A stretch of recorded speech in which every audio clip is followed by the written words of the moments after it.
Hello Capricorn, Sun, Moon, Rising, and Venus signs. Kamusta kayo? Sana po nasa mabuti kayong kalagayan. Welcome back po sa Star Tarot. Kung bago kayo dito, welcome din kayo. Thank you sa inyong support. I truly appreciate it. God bless you all. Capricorn, we have Page of Wands. Ayan. So, ang iba sa inyo dito is going to be very inspired, no? Sa mga balita or impormasyon na parating sa buhay ninyo, Capricorn, ano? Magkakaroon kayo dito ng new ideas, no?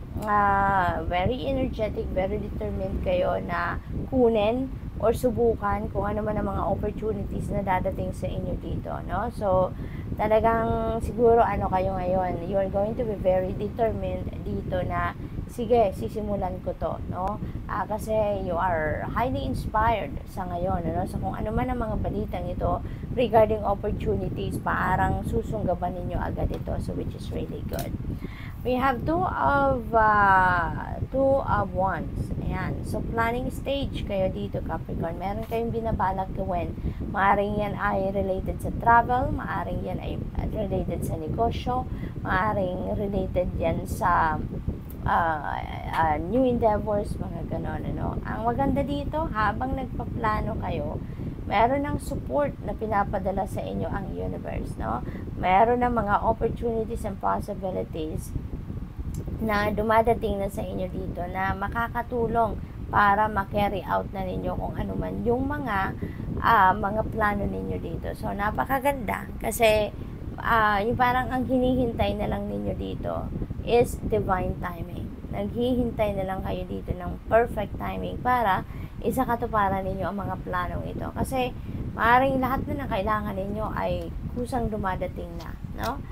We have 5 of cups. Ayan. So, may lungkot na nararamdaman ng iba sa inyo dito, no? Maaaring ito yung pinanggagalingan ninyong sitwasyon. Maaaring dito kayo nanggagaling, na na-frustrate kayo, na disappoint kayo sa mga bagay-bagay, no? For the longest time siguro nakafocus kayo sa kung ano ang wala kayo. Pero there is a self-realization dito. Yan ang napipick up ko. There is a self-realization dito na magpapabago din ang inyong sitwasyon. Maybe that is being affected by the news na dumating or dadating sa inyo with the Page of Wands na mabubuhayan muli kayo. No? Mabubuhayan kayo ng loob. You're going to be determined. You're going to be excited din, at saka posible na magiging kayo dito, magiging excited din kayo na bumangon muli, no? Mag-bounce back sa buhay, no? Yung ganon. Kaya feeling ko magkakaroon kayo dito ng excitement, no? Malulusaw, no? Kung ano man ang lungkot na nararamdaman ninyo dito, parang mababago yan at mapapalitan yan ng excitement with the Page of Wands energy dito, no? What else? We have 4 of Wands. Ayan. So, dito naman sa 4 of Wands, maaaring merong isi-celebrate ang karamihan sa inyo dito. This could also involve travel. This could be kasalan. Maaaring may mga ganon. Maaari din na this is about family reunion, yung mga ganon, ano. So, siguro meron dito isi-celebrate din kayo na okasyon. Meron kayong isi-celebrate na achievement or accomplishments. We have Ace of Pentacles. Ayan. So, dito naman sa Ace of Pentacles energy, maaring meron ditong financial opportunities na dadating. Okay? Meron na ditong dadating na financial opportunities. Makakapagsimula na kayo dito ng bagong buhay, fresh start in terms of your money, career, and finances. Maaring magkakaroon na kayo dito ng kaluwagan sa pera, no? Mababago na dito ang inyong financial landscape. Abundance and prosperity is coming your way dito, Capricorn. So, you're going to manifest dito kaluwagan sa pera. You're manifesting prosperity, no? And abundance dito. Kaya napakaganda rin nito kasi yung pera din na papasok sa inyo dito, it could come from various sources. We don't know kung saan ito magagaling, but definitely this is coming from various sources, no? Maaaring may panalo dito, maaaring regalo, inheritance, mga ganon, no? What else? We have 5 of Wands. Ayan. So, kung dati meron kayong hindi pagkakaintindihan with a group of people or with another person, sa ngayon, mararesolve na yan. Magkakaroon na kayo ng, magko-compromise kayo, magkakaroon na kayo dito ng, magkakaroon na kayo dito ng pagbabate, magkakaroon dito ng compromise, magkakaroon kayo dito ng peaceful resolution na with other people. So, magkakabati na kayo. So, good luck, and that's all I have for you for today. Thank you for watching. Love and light. Namaste. Hello Virgo, Sun, Moon, Rising, and Venus signs. Kamusta kayo? Sana po nasa mabuti kayong kalagayan. Welcome back po sa Star Tarot. Kung bago kayo rito, welcome din kayo. Thank you sa inyong support. I truly appreciate it. God bless you all. Virgo, King of Wands, entrepreneurship. Yan ang na-pick up ko agad dito. Maybe you are thinking of putting up a new business, putting up a home-based business or online business. So, maaaring magnenegosyo ang iba sa inyo dito, Virgo. Kung nag-i-employer din naman ang iba sa inyo, maaaring kayo ay mapopromote dito sa leadership role. You were born to be a leader, Virgo. Yan ang napipick up ko dyan. Kaya napakaganda nito.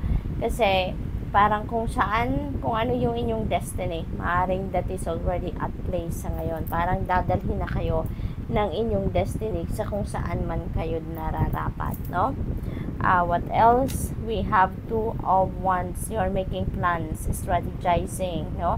Maaaring pinagpaplanuhan ninyo dito ay related sa inyong negosyo na ipuput up or sa kung ano man ang pinagkakaabalahan ninyong negosyo sa ngayon.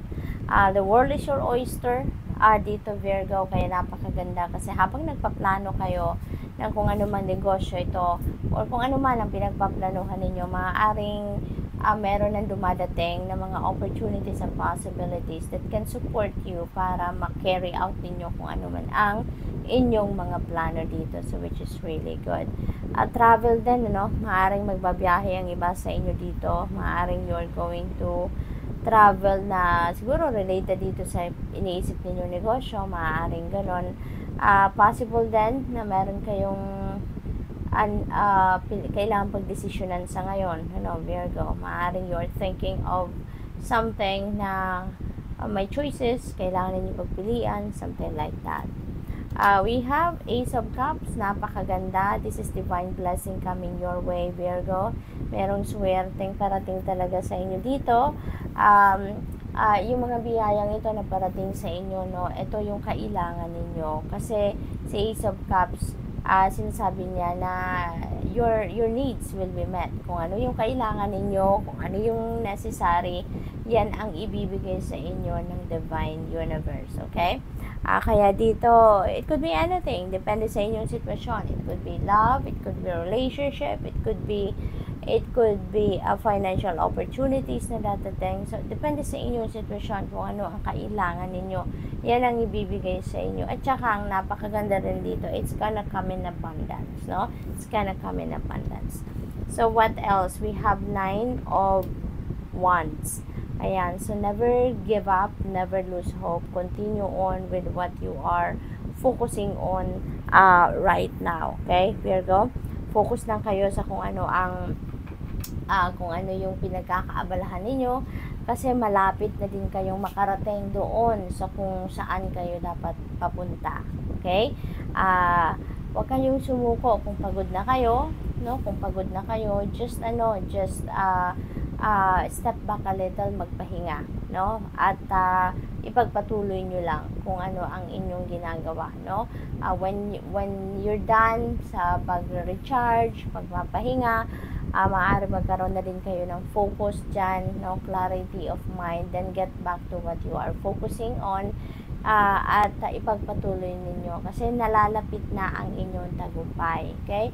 9 of Wands na tayo, yung tagumpay ninyo nasa 10 of Wands na. One step forward na lang ang kailangan ninyo, Virgo, at pasasaan ba at magtatagumpay na kayo. So, persevere lang, okay? We have the Fool. You're really going to start something new dito. So, siguro, kung ano man ang pinagpaplanuhan ninyo dito, you're going to start na, no? Nandito na kayo sa pagtitake ng first step para makapagsimula na kayo doon sa kung ano man ang gusto ninyong ma-achieve makalapit na kayo doon sa kung ano man yung gusto ninyong ma-accomplish dito, no? So, that's really beautiful. We have Queen of Wands. Ayan. So, you know what? Balance kailangan din ninyo ngayon. Okay, Virgo? Kasi siguro, we also have the King, no? King and Queen meron tayo. So, maaring may imbalances na nangyayari sa inyo dito. That's why, kailangan ninyo ng balance, no? Para makapag-focus kayo sa iba't ibang area ng buhay ninyo. And with that, mabibigyan ninyo ng kaukulang attention or panahon din ang mga bagay-bagay.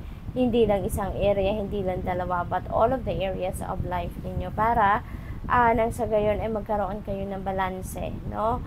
Walang manineglect, no, na area ng buhay ninyo. At saka dito din sa Queen of Wands, you're going to be very confident, no? Very determined at focus kayo dito sa kung ano man yung mga sisimulan ninyo dito. Kung ano man yung plano ninyo dito sa Two of Wands, magsisimula na kayo with the Fool. Feeling ko dito talagang gagawin ninyo ang lahat dito para ma-achieve ninyo kung ano yung plano ninyo dito, no? With the Queen of Wands energy. Hindi ninyo to hahayaan na someone gets in your way or hindi ninyo hahayaan na merong humarang dito, no, sa inyo. So, good luck, Virgo. And that's all I have for you for today. Thank you for watching. Love and light. Namaste. Hello, Taurus, Sun, Moon, Rising, and Venus signs. Kamusta kayo? Sana po yung nasa mabuti kayong kalagayan. Welcome back po sa Star Tarot. Kung bago kayo dito, welcome din kayo. Thank you sa inyong support. I truly appreciate it. God bless you all. Taurus, po na mensahe ninyo, Queen of Cups. Ayan. So, this is reminding you na you are your intuition is on point, your other psychic abilities are on point. Kaya, inaanyayahan kayo dito na makinig kayo sa inyong intuition, no? Makinig kayo sa inyong gut instinct because there are important guidance na pinapadala sa inyo. Maaari din, Taurus, na you are seeking for advice. Maaari din na you are seeking for gabay talaga dito from the divine universe. Kaya dinadaan na yan through your psychic abilities, no? Kaya pakinggan ninyo kung ano man yung mga mensahe na nare-receive ninyo. Okay? Possible din na there is siguro nanay nyo to, no? Na very supportive of you. Meron kayong mother figure na talagang laging nandyan para suportahan ka, tulungan ka, gabayan ka sa kung ano man ang inyong pangangailangan. Okay? Eight of Cups, there is a new beginning energy dito. Meron kayong iiwanan, no? You're going to walk away from something or from someone at patungo kayo sa kung ano or kung saan kayo magiging masaya, magiging fulfilled, magiging satisfied, ano? Kasi kung ano man itong iiwanan ninyo, there's nothing there for you, no? Pakiramdam ninyo, dead end na. Ito, wala nang growth, wala nang advancement, wala nang asenso, kumbaga, no? At wala na din kayong maiko-contribute sa sitwasyon na yan, kaya mas pipiliin yung umalis kasi alam niyo na meron pa kayong potential na magagamit pa ninyo para kayo ay magkaroon pa kayo ng progress o masenso pa, yung ganun. At higit sa lahat yung makakatulong pa kayo sa iba, no? May travel din dito for some of you, no? Taurus, so maybe may relocation dito na magaganap. Maaaring pupunta kayo sa ibang lugar, no?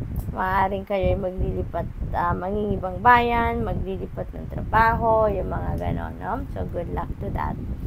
We have Six of Wands. Magtatagumpay kayo, no? Kung saan man kayo patungo, maaaring nandoon talaga ang inyong success, no?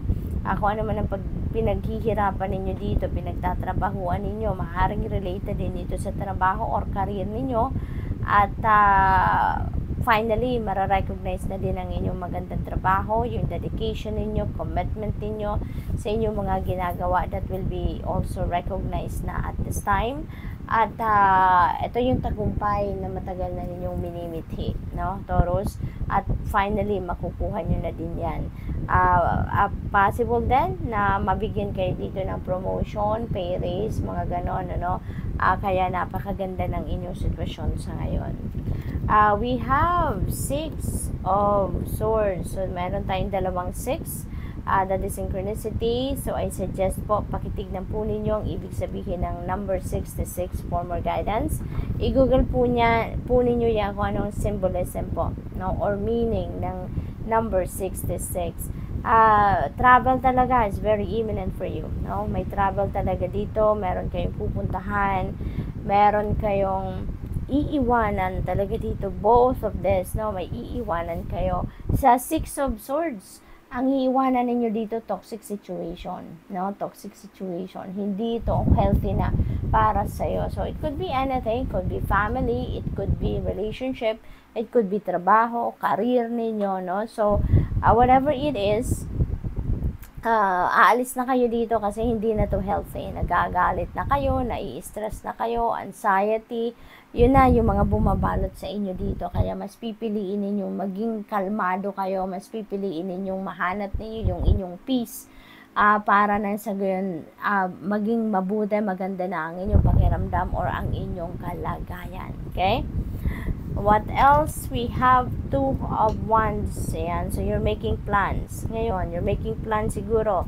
Ano ang gagawin ninyo sa kung saan man kayo pupunta? What are the things na pagpufokusan ninyo doon? Una, ano yung saan kayo papunta? Maaring ganon.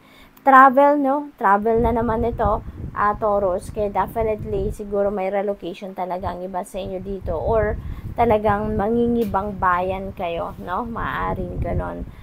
Marami kayong iniisip sa ngayon. Marami kayong planong binubuo sa isip ninyo, and that could be related to the travel and paano ninyo i-carry out yung mga plans ninyo sa ngayon. So, maaring yun ang pinagkakabisihan ninyong isipin. Definitely, you're going to detach yourself dito sa kung ano man yung unhealthy situation na ito, no? Maaari din na you are also dealing with a Capricorn kasi si devil energy is a Capricorn energy. You're going to break away, no, dito from whatever it is that restricts you, Taurus. So, napakagandang tagumpay ito ninyo, no? This is your success. This is your tagumpay na finally makakalaya na kayo sa kung ano man ang nagre-restrict sa iyo, ano man yung nag-hold back sa inyo, makakaalis na kayo dyan, which is really good. So, good luck. That's all I have for you for today. Thank you for watching. Love and light. Namaste.